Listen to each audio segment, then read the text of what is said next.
आज बात करने वाले हैं वृत्तों से संबंधित क्षेत्रफल के बारे में। तो वृत्तों से संबंधित वृत्त के बारे में आपको पहले बताते हैं वृत्त क्या होता है। तो वृत्त में देखो, जो वृत्त में अगर वृत्त की परिभाषा पूछे तो ऐसा बिंदु पर जो किसी बिंदु के चारों ओर बराबर दूरी पर चलायमान हो या चलता हो। जैसे यहाँ पे देखो ये बिंदु हो गया, इस बिंदु को हम क्या कहते हैं, केंद्र कहते हैं। और इसके समान दूरी पर कोई एक कण या कुछ भी कण वो लगातार एक समान दूरी पर ऐसे घूमे चारों तरफ, तो उसे ही वृत्त कहते हैं। ठीक है, तो वृत्त एक ऐसा बिंदु है जो एक समतल में इस प्रकार चलता है कि वह उसका एक नियत बिंदु से समान दूरी पर हो। ठीक, यह नियत बिंदु है, इससे समान दूरी पर सर्कल में घूमेगा। इसमें ध्यान देने वाली बात यह है कि ये तो केंद्र हो गया, सबको पता। अब जितनी ये दूरी पर होगा जो बिंदु पर यानी घूमेगा, जो वो बिंदु पर जितनी दूरी पर होगा उसी को त्रिज्या कहते हैं। त्रिज्या यानी कि आर। ठीक, जो ये पथ चलता है ना, जो लकीर रेखा जो होती है घूमती है कर्व लाइन, इसको ही कहते हैं परिधि। परिधि बोलते हैं। ठीक है, जो त्रिज्या इधर से जो सेंटर से होकर जाती है, जैसे केंद्र है और ये त्रिज्या पूरी आर पार कर दो, दोनों तरफ परिधि को छू ले, टच कर ले, तो केंद्र से जाती हुई जो जीवा होती है, पहली बात तो जीवा किसको बोलते हैं, जीवा ये होती है, यानी वृत्त को किन्हीं परिधि को किन्हीं दो बिंदुओं पे टच करने वाली जो रेखा होती है उसको जीवा कहते हैं। ये जीवा हो गई। जीव ऐसी सबसे बड़ी वह जीवा जो वृत्त के केंद्र से होकर जाए उसका व्यास कहलाती है। क्या कहलाती है? व्यास। ठीक है, ये परिधि हो गई, जीवा हो गई, व्यास हो गई। और जो केंद्र और जीव केंद्र से लेकर के कहीं पर भी कहीं पर भी टच की जाए वो जो बिंदु होता है वो त्रिज्या कहलाती है। ये त्रिज्या जो होती है त्रिज्या कहलाती है, ये जो दूरी होती है वो त्रिज्या कहलाती है। जैसे ये ओ हो गया, ओ ए, ये बी हो गया, तो ओ ए क्या है, त्रिज्या है, ओ बी क्या है, त्रिज्या है, और ए बी क्या है, ये एक व्यास है। ठीक है, अब जैसे हमें पता ही है, सबको फिलहाल पता होता है कि वृत्त का क्षेत्रफल जैसे निकालना हो या परिधि पूछ ली जाए, मतलब ये लाइन क्या होती है। आपको जानकारी के लिए बता दूं, ये जो लाइन होती है जो घूमती है, इसी लाइन को आर्यभट्ट ने पाई कहा था। क्या बोला था? पाई, जिसका मान 22/7 या 3.14 होता है। ठीक, अब बात आती है कि ये अब यहाँ से लेकर के सेंटर तक की जो इसकी दूरी बढ़ जाती है और उतनी दूरी उधर बढ़ती है, मतलब कहने मतलब है डाया। क्या होता है? व्यास। तो दोनों तरफ जो व्यास होता है, व्यास से लेकर के जो ऐसे सर्कल बनाया जाता है उसको हम बोलते हैं डाया, यानी कि व्यास। ये ऐसे पूरा व्यास, और जितना खिंचाव लिया, मतलब ये पाई है, जितना डाया की इमेज में घूमा वही इसका कहलाता है पाई डी। तो मतलब ये पूरी रेखा क्या कहलाएगी? पाई डी। पाई डी। अब ये कितनी होगी? जितना डाया होगा उसमें पाई से मल्टीप्लाई करा, वो निकला है पाई डी। इसी को कहते हैं परिधि। क्या कहते हैं? परिधि। यानी कि आपसे कोई पूछे वृत्त का परिधि क्या होती है, वृत्त की परिधि, तो वृत्त की परिधि क्या होती है? Pi into D. और डी मतलब व्यास है, व्यास क्या होता है? त्रिज्या। व्यास देखो ये पूरा व्यास है, तो ये त्रिज्या कितनी होगी? 2r होंगे, नहीं होंगे? तो इसकी जगह लिखते हैं 2r, और इसी का सूत्र ऐसे बनता है 2πr। यानी जो वृत्त की ये वाली जो लाइन बनी हुई है इसी को कहते हैं 2πr। फिर दूसरा पड़ा है वृत्त का क्षेत्रफल। अगर आपको वृत्त का क्षेत्रफल निकालना पड़ जाए, क्षेत्रफल का मतलब समझते होंगे, जब परिधि की बात करता है तो सिर्फ ये लाइन की बात करता है, और जब क्षेत्रफल की बात करते हैं तो ये समतल है, समतल पे ये पूरा जो एरिया है ये पूरा, इसको कहते हैं क्षेत्रफल। किसी चीज का क्षेत्रफल आपको निकालना हो तो क्षेत्रफल जब निकालते तो ये रेडियस इतनी है तो उतनी रेडियस उधर को है, रेडियस की रेडियस से मल्टीप्लाई करा तो ये पूरा स्क्वायर टाइप बना देगा, मतलब ये पूरा इतना एरिया छाप लेगा। तो ये इतना एरिया छापने के लिए इसमें क्या करते हैं, और फिर कितना, और जितनी ये परिधि तुम्हारी होगी वही तो होगा क्षेत्रफल। तो ये ऐसे घूमेगा चारों तरफ, ऐसे इस तरीके, जब ये घूमेगा चारों तरफ तो ये तो पाई तो पूरा कवर ही कर देगा, इनटू आर स्क्वायर, रेडियस का दुगुना, मतलब राइट रेडियस गुणे रेडियस, दुगुना नहीं, रेडियस गुणे रेडियस, तब तो स्क्वायर निकालेंगे। तब जो स्क्वायर, अब यही हो जाता है इसका क्या, क्षेत्रफल। तो वृत्त की परिधि पता चल गई, वृत्त का क्षेत्रफल पता चल गया।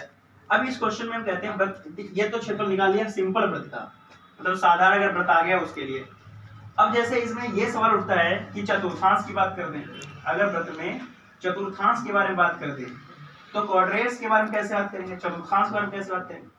चतुर्थांश के बारे में आप सबने पता होगा कि ये जो है एक सर्कल, एक लाइन ऐसे, ये क्षैतिज रेखा, क्षैतिज रेखा, ऊर्ध्वाधर रेखा, ये चार चतुर्थांश हो गए, 1 2 3 4।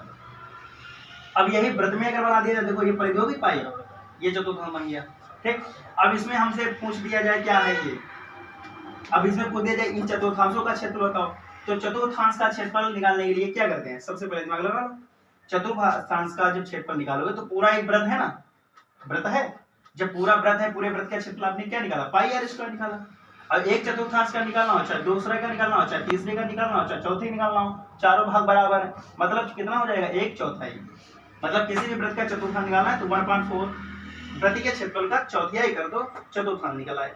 ठीक, चाहे जिस चतुर्थांश का, चाहे इसका, चाहे इसका, चाहे इसका, चारों बराबर होते हैं। तो वृत्त के क्षेत्रफल का चौथाई भाग क्या कहलाता है? चतुर्थांश उसका कहलाता है। त्रिज्य खंड के बारे में तो देखो, त्रिज्य खंड क्या होता है? त्रिज्य खंड, इसको सेक्टर बोलते हैं। त्रिज्य खंड क्या होता है? बहुत सिंपल भाषा में समझिए, त्रिज्याओं द्वारा कटे हुए खंड को त्रिज्य खंड कहते हैं।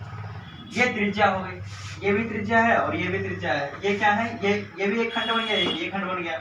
जो बड़ा सा खंड बना उसको दीर्घवृत्त खंड, दीर्घवृत्त त्रिज्य खंड कहते हैं, त्रिज्य खंड। और जो छोटा सा ये एरिया बन गया उसको लघु त्रिज्य खंड कहते हैं। बात समझ में आ गई? अब ये जो दूरी है, रेडियस है, उसको आर आर कहते हैं। और जो ये इधर ये बचा, ये लंबाई, इसको ही एल कहते हैं। क्या कहते हैं? यहाँ पे एल कहते हैं, यहाँ पे एल मान लेते हैं। अब हमें त्रिज्य खंड का क्षेत्रफल निकालना है। ये कहते हैं त्रिज्य खंड के चाप की लंबाई बताओ। त्रिज्य खंड के चाप की लंबाई, जो त्रिज्य खंड है, ये वाला जो त्रिज्य खंड बना छोटा वाला, इसके चाप की लंबाई निकालनी है। ठीक, यानी ये एल कितनी होगी? चाप की लंबाई। तो चाप की लंबाई निकालने के लिए देखो क्या करते हैं, जब त्रिज्याओं द्वारा कोई खंड कटेगा तो साफ जाहिर है यहाँ पे कोई कोई एंगल बनेगा, उस एंगल को हम थीटा मान लेते हैं। क्या मान लेते हैं? थीटा। ये थीटा बन गया। ये थीटा जो बना है किसका? ये परिधि है। क्या है ये? 2 पाई आर परिधि है। जब ये परिधि है, और एक समझिए बात, ये थीटा कितने हिस्से में बन के आया? ये थीटा 360 में बन के आया। पूरा कोण कितना है? 360 है, और उसका एक हिस्सा हमने कितना लिया? थीटा लिया। तो थीटा बटे 360 हो गया, नहीं हो गया? अब निकालनी क्या है? इस लंबाई को। क्या निकालना? इस लंबाई को। तो ये लंबाई उतनी होगी जितनी हमारी परिधि होगी। कितनी होगी? जितनी हमारी परिधि होगी। परिधि का थीटा अपान 360वां भाग कर दो, यानी 2 पाई आर का थीटा अपान 360वां भाग कर दो, क्या निकल आएगा? चाप की लंबाई। चाप की लंबाई। तो ये चाप की लंबाई अगर निकालनी है तो 2 पाई आर थीटा बटे 360। इसको ऐसे याद करो, 2 पाई आर थीटा अपॉन 360। यहाँ पे 2 से काट भी सकते हैं, लेकिन काट इसलिए नहीं रहे, पढ़ने में आसानी रहती है। वैसे आप बार बार याद करोगे, पाई आर 180 है, वैसे 2 पाई आर थीटा अपॉन 360 हो गया। इतना कर लिया। उसके बाद में क्या निकालते हैं? अब इसमें निकालना है क्षेत्रफल, त्रिज्य खंड का क्षेत्रफल। क्षेत्रफल निकालना, तब क्या करोगे? देखो, क्षेत्रफल की टेबल बता देते हैं। क्षेत्रफल निकालने के लिए क्या करेंगे? क्षेत्रफल निकालने का मतलब होता है उसकी मल्टीप्लाई। ठीक, अब देखो, अगर आपको वृत्त का क्षेत्रफल आता है तो त्रिज्य खंड का क्षेत्रफल पक्का पता चल जाएगा। कैसे? त्रिज्य खंड का क्षेत्रफल निकालना है, त्रिज्य खंड का क्षेत्रफल। देखिए, क्षेत्रफल निकालने के लिए क्या करेंगे? एक बार तो खूब अच्छे समझ लीजिए, जो थीटा है अपॉन में 360 तो रहना ही रहना है। किसका क्षेत्रफल निकालना है? त्रिज्य खंड का। ये त्रिज्य खंड निकल के आ गया, और पूरा वृत्त का क्षेत्रफल था कितना? Pi r square.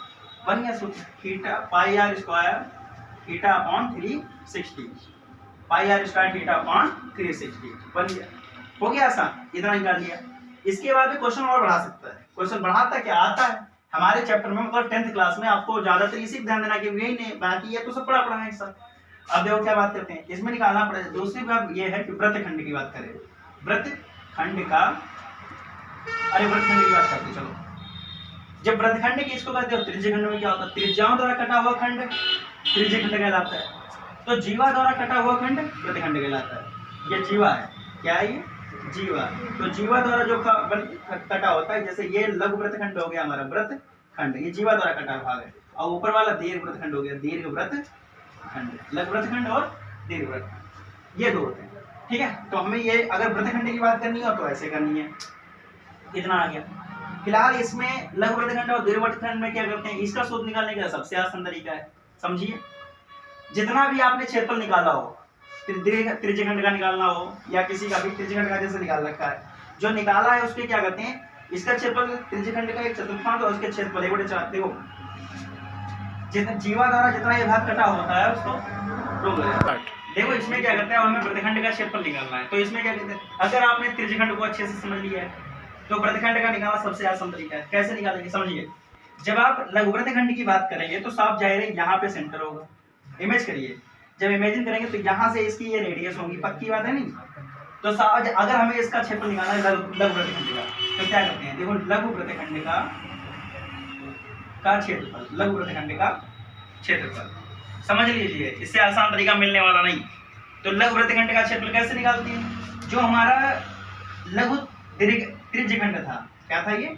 लघु त्रिज्य खंड। लघु त्रिज्य खंड में से माइनस कर दो, क्या माइनस करेंगे, एक सूत्र याद कर लो, 1/2 r स्क्वायर साइन थीटा। फिलहाल यहाँ पे जो भी त्रिभुज बनेगा उसको माइनस करना, जो त्रिभुज बनेगा वो माइनस करना है। लेकिन हम एक ही बार बता देते हैं, इसमें सीधा फंडा यही लगा देना, कोई भी आंसर पक्का आएगा। ठीक है, तो यहाँ पे सूत्र क्या बनेगा, पाई r स्क्वायर थीटा अपॉन में 360 minus 1/2 r square sine theta. बस इतना सूत्र याद कर लो। लघु वृत्तखंड का निकालना हो तो ये करना, और दीर्घ का निकालना हो तब भी, और दीर्घ का निकालना हो तब क्या करेंगे, ये तो लघु का हो गया। अब दीर्घ में आ जाओ, दीर्घ वृत्तखंड का क्षेत्रफल। तो दीर्घ वृत्तखंड का क्षेत्रफल निकालने क्या करेंगे, जो हमारा वृत्त है, वृत्त निकाला, वृत्त का क्षेत्रफल पूरा पाई r स्क्वायर हो गया, लघु का हमें पता चल गया, माइनस कर दो, जो भी आपका आंसर लघु वृत्तखंड का आता है वही आपका दीर्घ वृत्तखंड का क्षेत्रफल बन जाएगा। जितना आंसर लघु वाला आता है उसको पाई r स्क्वायर में से माइनस कर दीजिए, निकल आएगा तुरंत लघु वृत्तखंड, दीर्घ वृत्तखंड का क्षेत्रफल। बस इतना आप तैयार कर लीजिए, काम हो गया।